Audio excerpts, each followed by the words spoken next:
The sea never forgets. Every morning it whispers the same lullaby across the cliffs of Jeju Island, where salt and wind have carved memories into stone. And somewhere near the edge of that shore stands an old woman, her silver hair swaying like sea grass, a tangerine resting in her palm. Her name is Sun, and this is the story she carries, a life woven between love, loss, and the taste of the earth that raised her. The story begins decades earlier, in the quiet dawn of the 1960s. Jeju is still a place of small homes and large silences. Children run barefoot through fields of cabbages and citrus trees. The women, the hinieo, the sea divers, vanish beneath the waves and return with baskets of shellfish and bruises on their arms.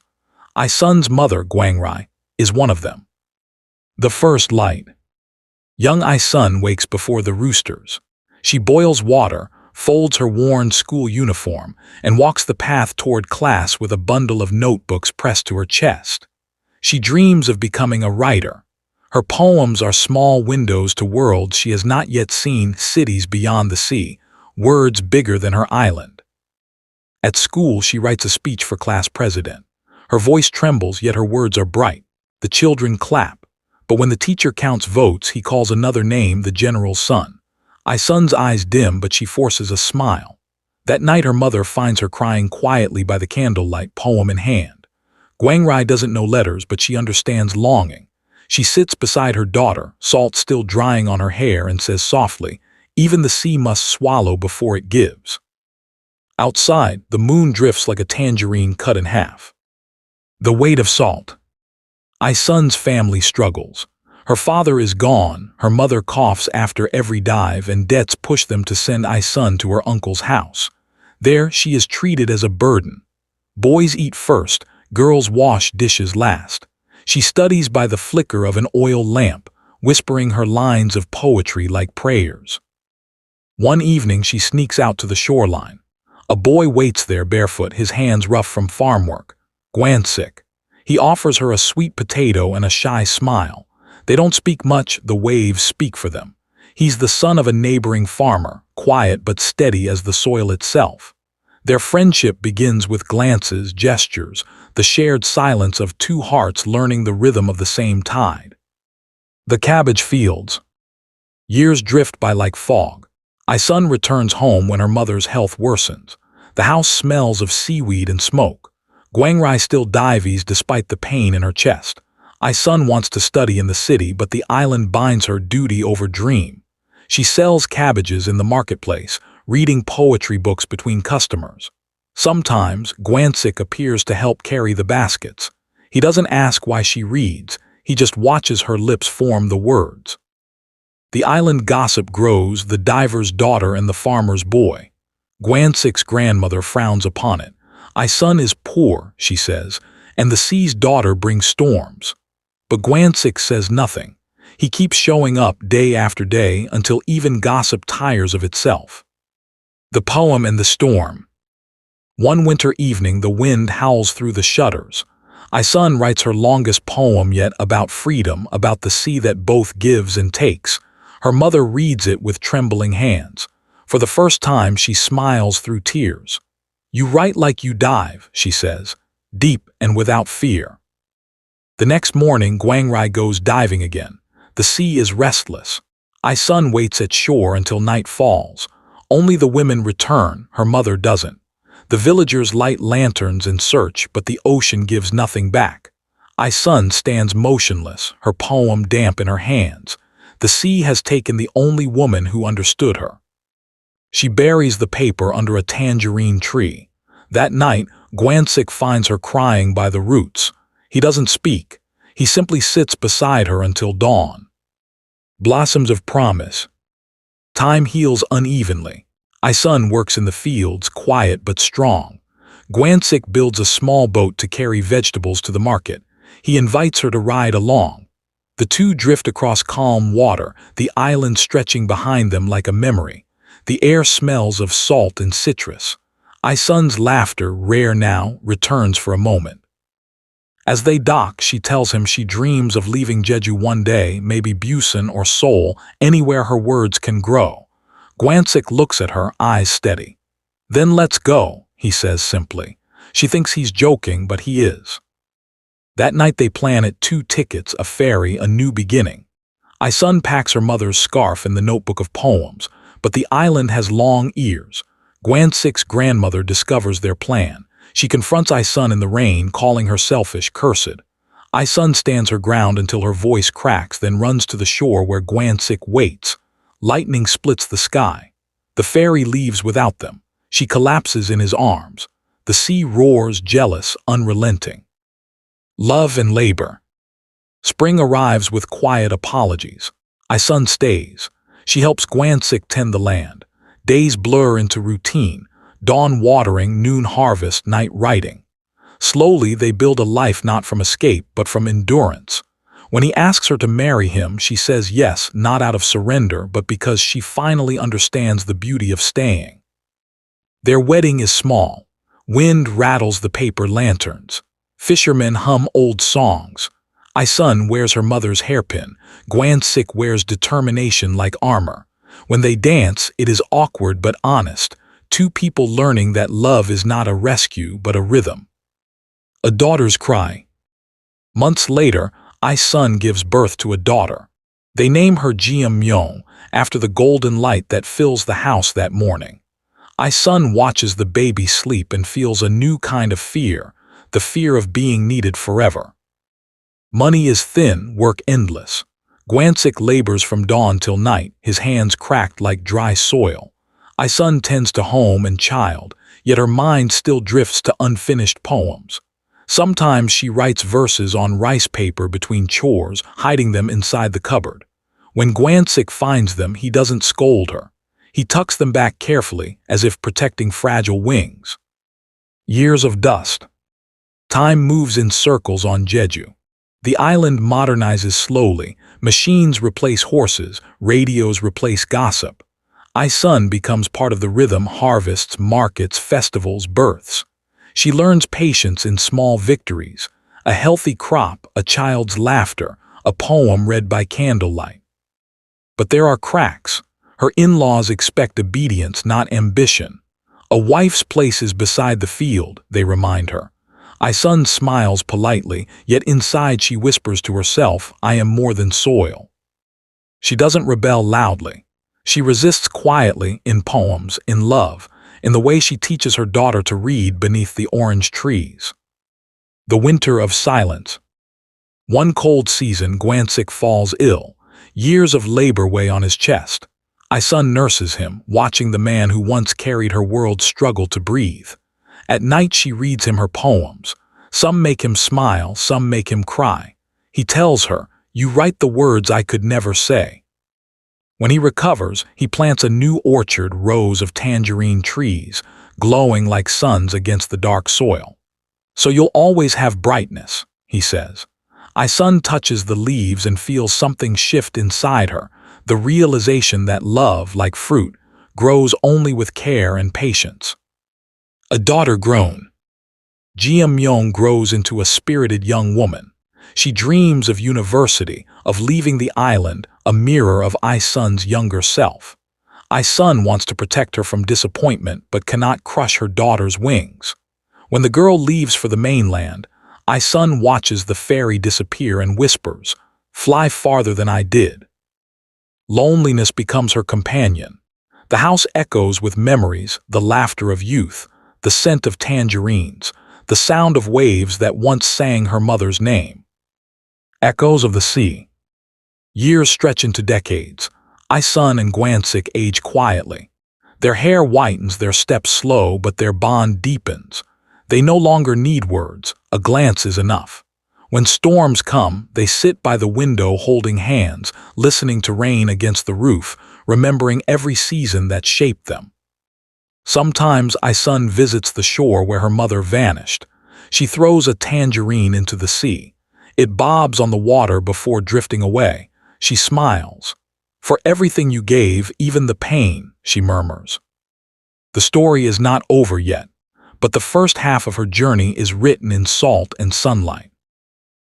The years after Jeju's departure unfold like the slow turn of the seasons. Jeju's hills change color, tangerine blossoms in spring, green floods of summer, gold in autumn, quiet gray in winter. Inside the little home near the orchard, Sun rises before the sun and boils tea for Gwansik. The kettle whistles softly, like the sea remembering them. The passing of time. Life grows smaller, simpler. Gwansik spends mornings tending to the orchard. Sun joins him sometimes, wiping his brow with her scarf. They speak little. Silence now feels like a language they invented together. At noon, they eat under the trees, sunlight flickering through branches. Sun still keeps her notebook close, pages yellowed, filled with poems she no longer hides. Sometimes the neighbors visit, marveling at how the two still hold hands when they walk. Sun laughs shyly. It keeps us from losing balance. But deep down, she knows it's not just balance they're holding onto, it's memory. Letters from the mainland. Each month a letter arrives from Jeju. She writes about city life, the noise of buses, the smell of ink and rain. Sun reads every word aloud to Gwansik. His eyes soften, pride glowing like a small lantern inside him. They place the letters in a wooden box, beside Sun's old poems. One day a letter carries heavier news. Jeju is to be married. Sun smiles, though her chest tightens. She folds the paper carefully, kisses it once and tucks it into her sleeve. Later she sits under the tangerine trees, whispering, "May her love be kinder than mine had to learn to be." The visit. Months later, Jeju returns with her husband. She wears city clothes, perfume faintly floral. The reunion is tender but strange, mother and daughter, both changed by time. Gwansik watches quietly, joy and distance mingling in his eyes. They share dinner, grilled mackerel, rice and tangerine wine. Laughter fills the small house again, echoing against the wooden beams. That night when everyone sleeps, Sun steps outside. She looks at her daughter's sleeping face through the window and remembers her own youth, the same restlessness, the same yearning. She smiles softly. The world keeps turning, she thinks, but some hearts never stop chasing the horizon. The orchard in bloom. Spring returns with a warmth brighter than before. The tangerine trees are heavy with blossoms. Sun and Gwansik work side by side, pruning branches, collecting fallen petals. The scent carries memories, their wedding, their first harvest, the lullabies Sun sang when Jeju was small.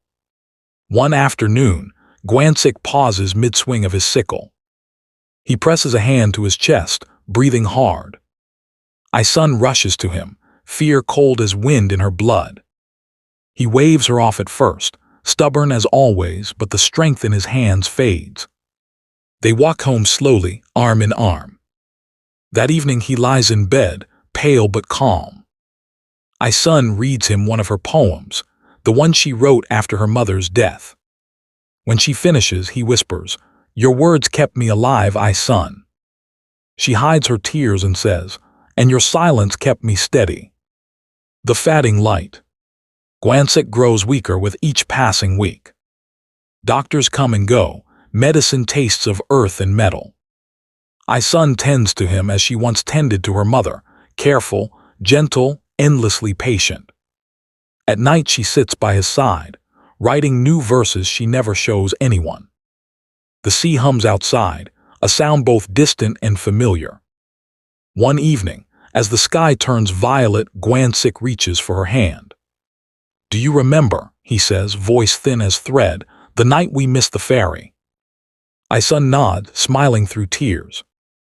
"If we had left," he murmurs, "we might never have found this life." She answers, "The sea kept us here for a reason." They fall silent again, their breaths sinking with the rhythm of waves. The morning without him. When dawn breaks, the house is still. Sun wakes to find Gwansik gone, his face peaceful, a faint smile lingering as though he's just stepped into another dream. She sits beside him for hours, neither weeping nor speaking. The world outside continues, birds call, waves break. The kettle hums softly on the stove. Finally, she stands, opens the window, and lets the sea breeze fill the room. Rest now, she whispers, you've worked enough. The funeral is quiet. Villagers come with flowers and tangerines, tokens of the land he loved. Isun stays composed, thanking each person with a bow. When the last guest leaves, she walks alone to the orchard.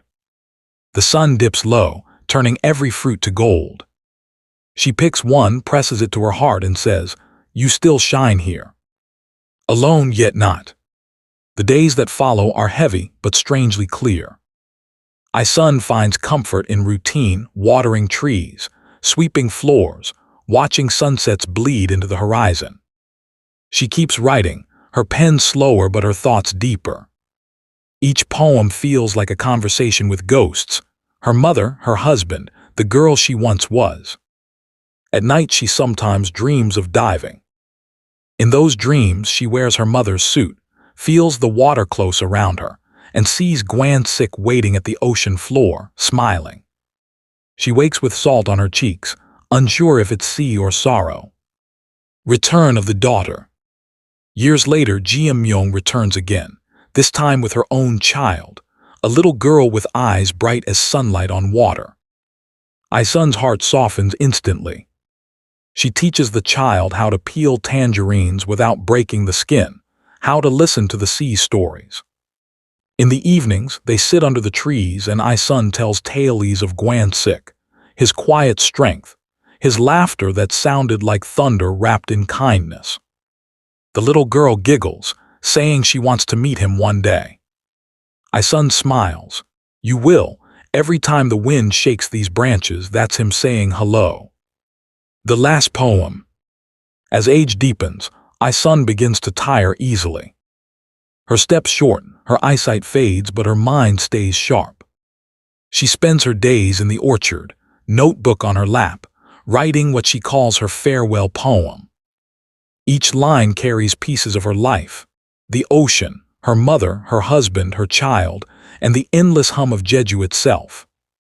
One morning, she asks Jeju to sit beside her. "Read this when I'm gone," she says, placing the notebook in her daughter's hands. "It's not about death," she adds. "It's about gratitude for the tangerines life gave me, even when they were bitter." That evening, she watches the sun set over the sea one last time. The sky burns orange, the same color as the fruit, the same warmth as every love she's known. She smiles softly, whispering, "Thank you for everything," and closes her eyes. The sea remembers. Morning arrives quietly. The tangerine trees shimmer with dew. Birds call. Jeju finds her mother seated beneath a tree, hands folded peacefully, a half-peeled tangerine in her lap. No sorrow fills the air, only stillness, like the world pausing to bow.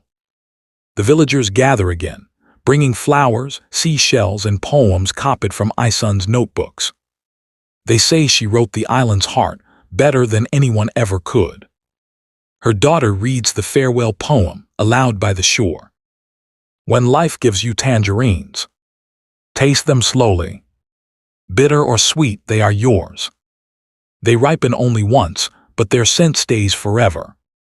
The wind carries the words across the sea, as if taking them to Gwansik. The legacy. Years later, the orchard still stands. Jeju tends to it now with her daughter. Each spring, when the blossoms open, she tells the same story of a woman who dreamed of writing, who lost much but loved more, who found poetry in the rhythm of tides. And when the little girl asks, "How Mioni, Grandma, what does it mean when life gives you tangerines?" Jeju smiles through tears. "It means take what comes, my love.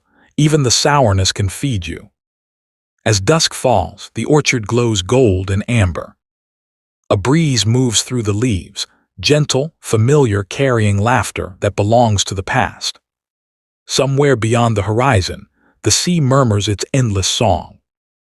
And if you listen closely, between the rustle of the trees and the hush of the waves, You can almost hear Isun's voice again. Soft, grateful, eternal. Thank you for your hard work. Thank you for the tangerines. The camera fades to the shore, waves rolling, sky glowing orange. A single tangerine floating on the tide. The end.